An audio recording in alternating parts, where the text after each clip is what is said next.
Welcome to the DPM podcast, where we go beyond theory to give expert PM advice for leading better digital projects. Thanks for tuning in. I'm Ben Aston, founder of the Digital Project Manager. Oh, I love being managed, said no one ever. And even if they did, certainly no one said that about being micromanaged. So the role of a project manager can be a tricky one. How do we manage our teams and our projects effectively without being a micromanager? And how do we manage teams who don't want to be managed? With the shift to increasingly agile projects and Scrum dictating a product owner role, a Scrum master, but no project manager, what is the future of the project manager? All will be revealed in today's podcast, where we're talking about project managing Agile on the sly. Today, I'm talking to Sarah Hoban. Sarah is a PMP-certified project and program manager. She's a strategy consultant with more than 10 years experience directing complex multi-million-dollar projects and leading diverse global teams. Passionate about being resilient in the face of uncertainty, her career is focused on, well, sometimes stealthily, incorporating project management techniques to improve organizational business processes. Sarah is a project management thought leader and author of a weekly blog and podcast that you should check out, The Stealthy Project Manager, and it's focused on project management and productivity. But Sarah, why don't you just tell us a little bit about yourself? Tell us your project management story. How is it that you ended up in project management? You're now at Booz, but how did that happen? Hi, Ben. It's great to be here today. Yeah, I've worked as a strategy consultant since I graduated college. And like most folks just right out of school, I didn't really know what it is that I wanted to do and discovered that the roles I was put in were project manager roles. And I was just so thrilled about that. It was the most exciting discovery for me that someone would be willing to actually pay me for what I naturally love to do and also do well, which is, making things organized, making them efficient, and being a project manager. Yeah. Well, that's pretty lucky then. I'm surprised. I feel like it's really rare that you hear someone say, like, they knew early on in their career that they wanted to be a project manager. What was it that kind of happened for you to kind of realize or kind of have that epiphany? Hey, I love organizing people and projects and teams, and this is kind of what I want to do. Was there a moment for Well, you? I'm sure my younger brother would tell you that tendency was born early on. But I would say being thrown into the deep end of the pool on a first engagement and being in front of a client and a group of folks who didn't really get along with each other and having to be that person who did that conflict mediation, negotiation role and seeing right away where I could add value was just really rewarding. And I thought, this is great. This is talking to people all day. This is figuring out strategy. This is getting things done and being efficient. It was just so much fun. I loved it. Well, that's awesome. It's clearly something you love. So tell us a bit about the kind of projects that you work on. What are you working on right now? So right now I'm managing infrastructure projects for two different federal clients. One is a transportation project based in West Africa, which is really cool. I've got some work experience there, so it's fun to be back in that space. And the other is domestic, and it's improving the facilities program for a major federal agency. So both are really different, although they're both infrastructure projects, and the clients are different from each other, and I get to work on a variety of different kind of functional areas as well, which is fun. Cool. So we don't often talk about infrastructure projects. So explain a bit about what is an infrastructure project, kind of what's that whole project life cycle look like? What are you actually managing the delivery of? Sure. Yeah. So the one that I mentioned that's in West Africa is actually a road maintenance program, putting that in place for this country. So we're working with local government, with some U.S. government stakeholders to do a lot of training and capacity building. So kind of teaching them the elements of what it's needed to stand up a successful road maintenance program. And then ultimately, as a result of the project, they'll come up with a prioritized list of projects that they can then invest in. So that's pretty cool because you get to see how your work makes an impact in people's lives, who are involved in the program, but also people who actually use the roads there. Have you been out to see the project in action? Yes, I've gotten to go twice now and be in the field as well, which is really fun. That's cool. So how's your road doing? It's good. I mean, I think there's obviously room for improvement, which is why we're helping stand up this program. But we've got a group of stakeholders on the ground that are really passionate about what they do and are really taking advantage of this training. So that's really rewarding to see. That's cool. And so before you'd worked on this kind of transportation infrastructure, road maintenance, did you have some kind of construction background, or how is it kind of managing I guess there's a bigger question around the kind of project management that you do within Booz Allen. Like, you're kind of thrown into kind of very different scenarios. So how do you kind of manage that, very different types of project in different you're even doing them in different countries. How do you kind of try and understand the kind of lay of the land and all about infrastructure and transportation so that you can manage the project effectively? Yeah. And I would say a big part of that is the team that I get to work with. I'm not an engineer by training. But I do get to work with some very smart people who are engineers and learn from them and from their subject matter expertise to help us design a project that works. But, in terms of the PMing of it, the more projects that I work on, the more similar they seem to me to one another. There's the same basic principles that all project managers are familiar with, the need for communication among your stakeholders, the need to make sure you're monitoring your risks. Obviously, the risks are very different if you're working internationally in that kind of a developing country context than if it's a project here. But at the end of the day, it's really about communication, stakeholder engagement, and just your know-how and ability to work with your team to get a successful result. So what does your team look like? Tell us kind of who are the key people within your project team? Yeah, so we've got kind of a wide range of experience. We've got an engineer who's very seasoned, has many, many years of work experience, and has worked in this environment before. So, somebody a more seasoned end of their career. And then a couple of bright folks who are out of school or out of grad school who are either have a background in engineering in some cases or a background in law or international affairs that can kind of bring, a diverse perspective. That's what my background is in as well, is international economics. So we've got kind of a mixed group of support, but I think that's what makes the team so effective at what we do. So tell us, what are the kind of challenges? I mean, what's tough for you right now? What are the kind of challenges that you're dealing with right now in a project like this? So I think one thing that's challenging for this type of a project is, you're remote from the work. So we do have the chance to travel occasionally to supervise on the ground, but being removed, you do have to trust some of the folks who are in country who are doing some of that work, which is kind of the other half of my team. And also protecting your time, because there's going to be a lot of different fires that pop up throughout the day. And which ones do you need to be engaged in? And you need to be thinking ahead to kind of preventing the next fire a lot of the time. Yeah. So making sure you're really protective of your time so that your team can rely on you for what they need the most. Yeah. So, and how do you what's your kind of triaging process? Because I think this is something that as PMs, it's something that we all deal with, right? There's a whole host of fires burning, and it's hard to kind of see which the bigger fires are because of all the smoke that's making it really hard to see. All that we kind of get a sense of is, hey, there's lots of things on fire. So what's your kind of process for triaging and working out the issues that you need to get involved in and the issues that you're going to try and delegate or postpone? How do you deal with that? Yeah. So I think, obviously I'm not perfect at this. I don't think anybody is. And there's going to be days where everything's gone away from plan and you kind of just have to deal with what's right in front of you. But I do try to reserve some time, at least once a week, to kind of sit down and think through, okay, these are the fires that kept popping up. Why are they popping up? How can we prevent some of these things from happening in the future? And so as a result of that, I came up with a couple ground rules for some things that can help me manage my time better. One is around setting expectations. And I think this is important for all PMs to do for your teams. The team needs to understand what things they need to come to you about and which things they don't. So for one of my projects, the one I just mentioned, the transportation project, anything that's schedule and budget related involve me. Everything else, micro decision, go with it. Not that I won't have input on it, but I can review it later. It's not something that needs to kind of derail things for the day. For my other project, it's, I have this one stakeholder where I'm sure everybody has that one stakeholder where you want to make sure that you're messaging, perfectly to this person, either because they're so important or because they've had issues in the past. Anything where that stakeholder's involved, I need to be involved.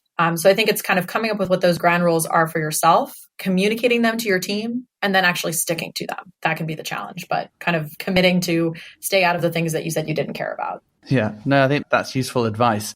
I'm always kind of intrigued and kind of in understanding people's kind of career trajectory. Mm-hmm. And you said you started off, actually, you love this PM role, but what did you want to be when you grew up? And I guess what you're doing now, how does that kind of reflect on what you wanted to be when you were younger? Yeah. So I think when you get asked what you want to be when you grow up when you're young, you kind of say whatever isn't kind of in the media in front of you. So I think my first answer to that question was a carpenter, which would have been an abysmal disaster now because clearly I'm not an engineer and that is not something that I would excel at by any means. But I think when I got the first handle on what that dream profession looked like, I recall this field trip that we took in 5th grade. We went to a space center and we had to reenact a space launch. And everybody in the class got assigned a role to play in that launch. And my role was the command center operator. So sad but true, that has been fulfilled in what I do now. But I often think back to that experience because I feel like everybody on that space shuttle has a role to play and no one role is more important than any other. So yeah, I am kind of fulfilling my childhood ambition. There you are. The command center operator, which I think is actually a kind of a good, parallel role for project management. That's awesome. And kind of like, tell us in terms of, I think it's also interesting kind of thinking about, okay, where do people kind of think they're heading with their career? So tell me where in 10, 15 years time, what do you think you'll be doing? Yeah, so I think I would like to continue to be a project manager, but I see my role kind of morphing in terms of different types of projects that I might work on. I'm somebody who's always looking to learn and to get immersed in something different. So whether that's a different industry or a different type of work, learning about something new, different region would be awesome. Eventually, I do see myself being some sort of a life coach or organizer as a second career, because that's something I'm passionate about in my personal life as well. Awesome. So one thing I'm always keen to ask people is, what have you found recently that's making your life awesome? And I think this is, an interesting thing to ask you as digital PMs. We're using lots of different digital tools. And are there any tools that you found recently that you think, hey, everyone should know about this tool, or any kind of hacks that you've been using that are really helping you deliver projects better, manage your teams better? Yeah, so I think my answer is actually going to be decidedly low tech. So probably a lot of your audience will be able to apprise me probably more than I can apprise them of some of the best tools that are out there. But I have recently discovered the ability to turn off notifications on my phone. I don't know if people know about this, but it's a thing you can do. So, during this podcast, I don't have like 55 notifications of a group text that I need to respond to. I can just deal with that later, and it's great. And it's not a big deal. Life-changing. There you go. But I guess the key thing is remembering to turn back on again. Do you ever find that I'm saying that as I'm seeing someone trying to chat to me right now? You'll have to wait. Cool. Well, let's talk about your article. And I think this is kind of actually really pertinent because this week, true story, I had a call from someone who was actually pretty upset. And they were upset because they've seen this seismic shift, I think, that we can all see that's happening towards more agile projects. And they've basically rang me kind of totally, they've kind of lost their hope in project management. And I think this is maybe because, let's be honest, have you ever heard of an agile enthusiast singing the praises of their project manager?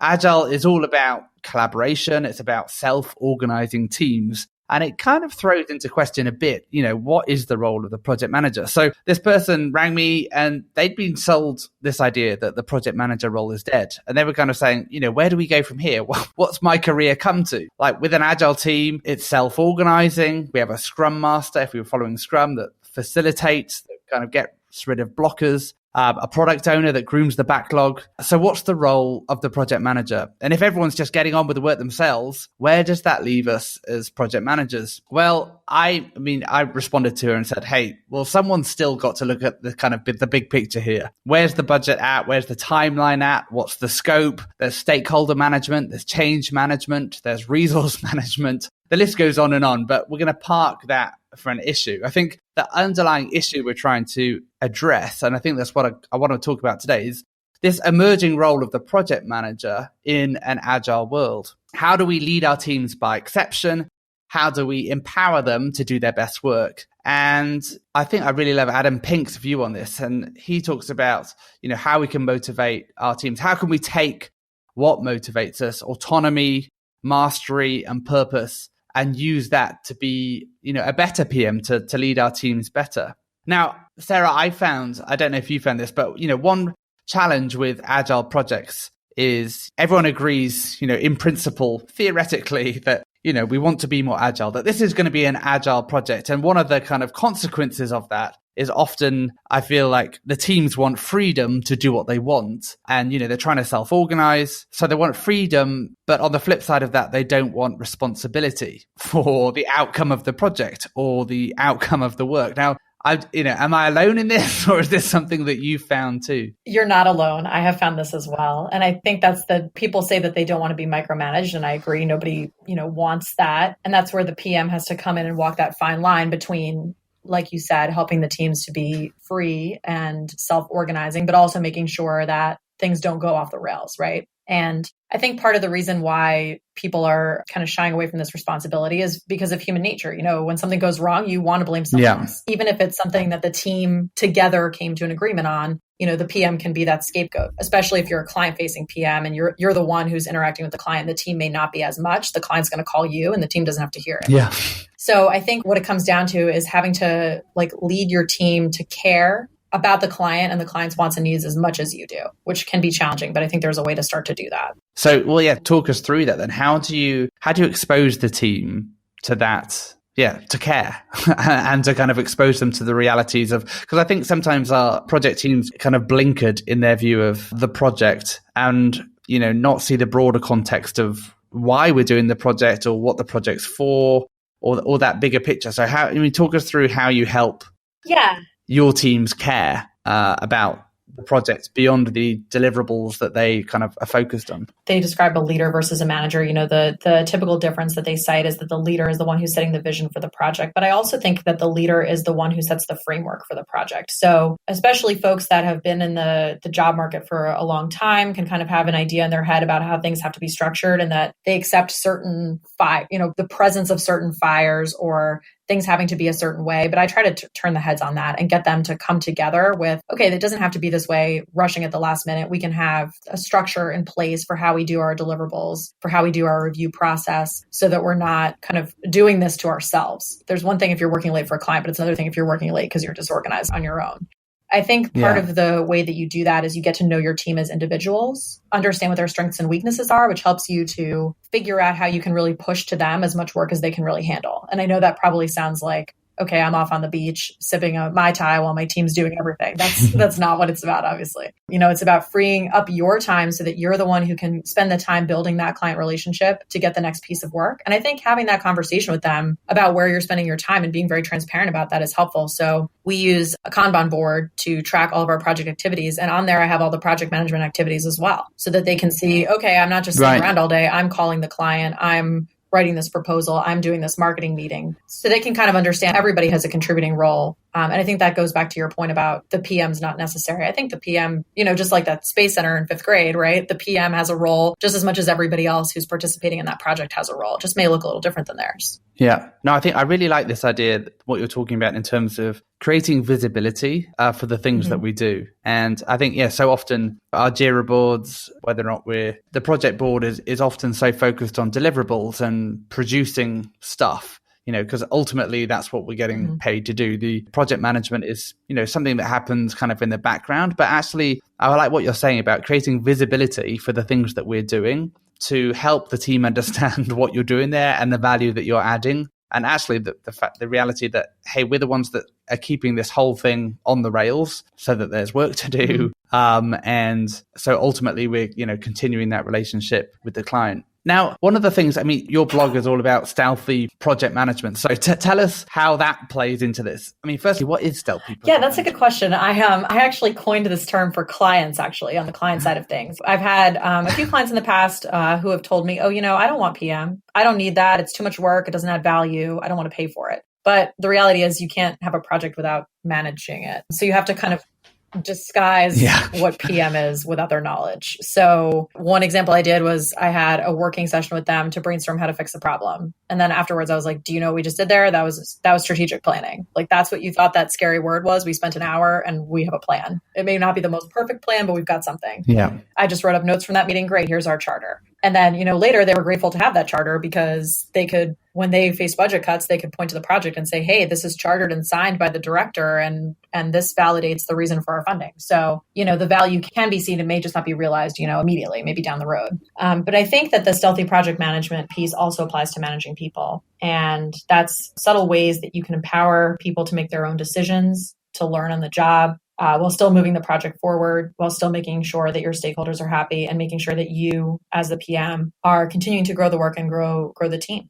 Yeah. So let's kind of dig into that deeper in terms of, what's your advice for managing by exception, by not kind of deliberately trying to give people some slack and giving them some space and only stepping in when you really need to? How is it? What are your kind of tips for providing opportunities for creating or giving the team the chance for autonomy and mastery. Yeah, and I think and I talked about this too a little bit in the article. I think the steps that you need to take, and I spoke about this earlier too, are first you've got to set expectations. What are your ground rules that for the things that you want to be involved with versus the things you don't. And then, reinforce what those expectations are, communicate them to your team and then stick by them so that you're not kind of going back on your word and kind of getting in the weeds, because then your team's going to see you as micromanaging, right? And the whole thing kind of comes tumbling down. I think the last piece of that is the concept of teaching your team to fish. And that's like the metaphor of if you teach a man to fish, he can eat for a lifetime versus teaching them for something for a day. Part of leading, I think, is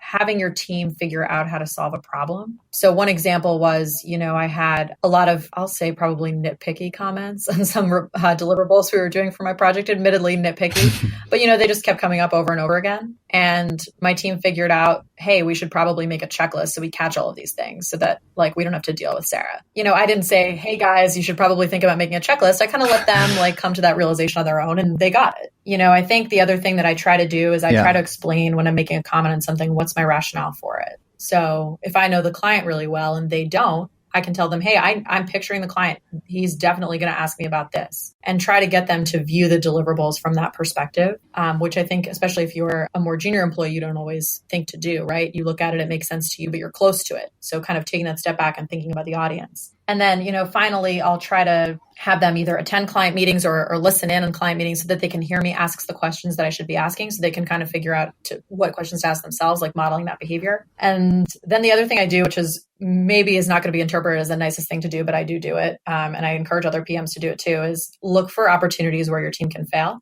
Obviously you're not going to want to do that for the final deliverable that indicates whether you get paid for the whole project. Probably not the time to do that. But I think that there's little things that don't necessarily matter to the schedule or budget. They're not crucial if they miss a day or two, or something needs to be reworked for a couple of hours. Give them the experience of what happens when this doesn't go right, because they'll learn the next time. And I think part of that is really, when you're offline, really be offline. I know a lot of PMs, fellow colleagues, who will say, oh, I'm on vacation, but you can call me. To me, it's just giving the team the safety blanket so that they're like, oh, it's fine. Sarah will always be around if I need something or if I have a question. They have to get used to the feeling I may be, but they have to get used to the feeling of oh my gosh, no one's here. What do I do? It helps them to care and gives them a sense of ownership, I think.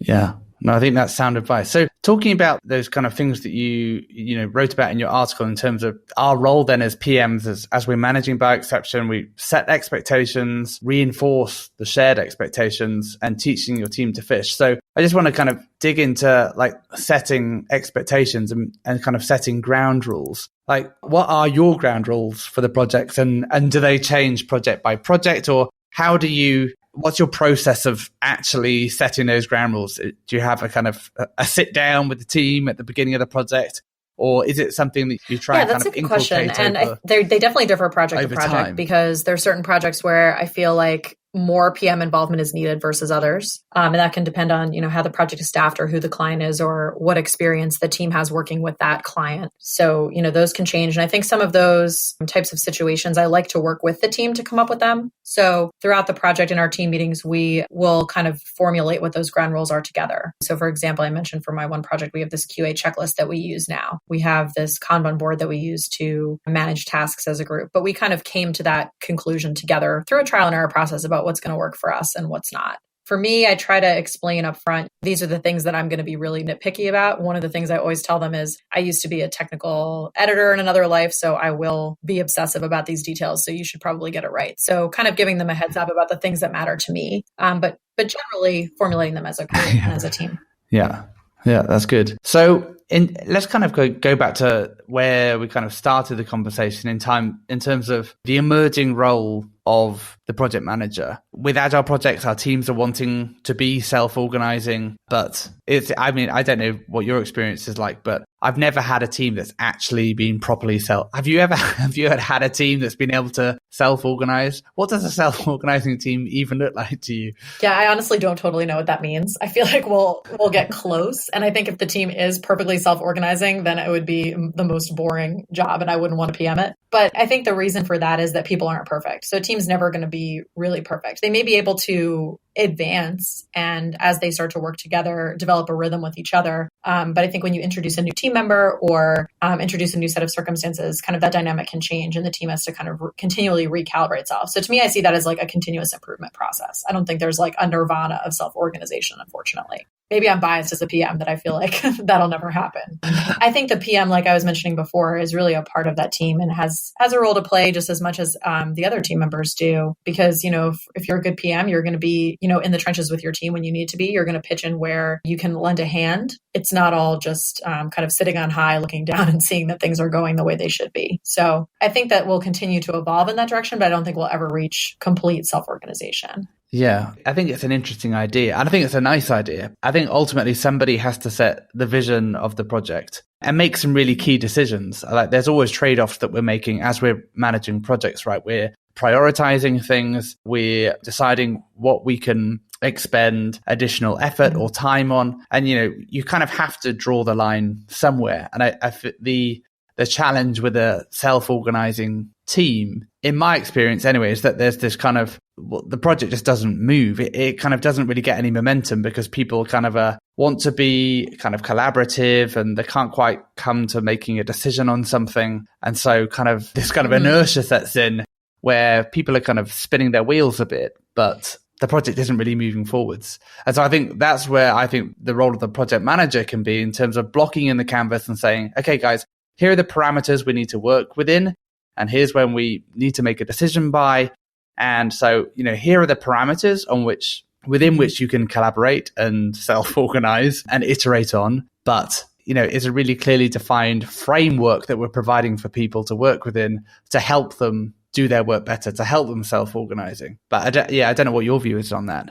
Yeah, no, I think that goes back to kind of the idea of the team leader or the project manager kind of setting the vision for the project, but also kind of the structure, like you mentioned, for, how the team is going to work together. And I think sometimes breaking that deadlock. And I think what could be interesting for the future is, maybe that PM is not always the same person. Maybe there's a different kind of appointed decision maker or leader to kind of make sure that you don't run into that classic problem where everyone assumes someone else is doing it, but in fact, no one is doing it. I do think you need somebody in that role and any team to just make sure you have that momentum.